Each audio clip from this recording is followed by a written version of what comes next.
বাংলাদেশের জনপ্রিয় গীতিকার, সুরকার ও সঙ্গীত পরিচালক প্রিন্স মাহমুদ সম্প্রতি দেশের বিনোদন জগতের একটি গুরুত্বপূর্ণ প্রসঙ্গে সরব হয়েছেন। তিনি আহ্বান জানিয়েছেন, চলচ্চিত্র ও নাটকে মাদকের প্রচার, অতিরিক্ত সহিংসতা এবং নারীদের অসম্মানজনক উপস্থাপনা বন্ধে এখনই কার্যকর ও দৃশ্যমান পদক্ষেপ নেওয়া জরুরি।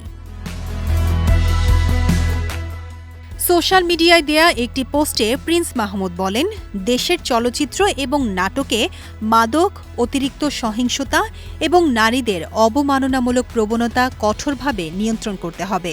এই ধরনের আপত্তিকর কন্টেন্ট প্রচার যত দ্রুত সম্ভব বন্ধ করা হোক। শিশু রামিসার হত্যা ও ধর্ষণের বিচার দাবি করবেন, আবার বিনোদন মাধ্যমে ক্ষতিকর উপাদানগুলো দিয়ে সমাজে বিকৃত মানসিকতা তৈরি করবেন, অপরাধকে গ্ল্যামারাইজ করবেন। এ কেমন দ্বিচারিতা! আপত্তিকর কন্টেন্টের বিরুদ্ধে প্রিন্স মাহমুদ জানান, দেশের চলচ্চিত্র ও নাটকে মাদক, অতিরিক্ত সহিংসতা এবং নারীদের অবমাননা রোধে কঠোর আইনি পদক্ষেপ গ্রহণের দাবি অত্যন্ত সময়োপযোগী।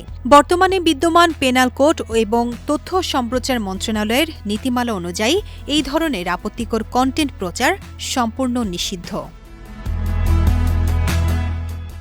শীর্ষস্থানীয় গণমাধ্যমের সম্পৃক্ততা নিয়ে প্রিন্স মাহমুদ বলেন, নিজের বেলায় আইন আর অপরের বেলায় ভিন্ন নিয়ম।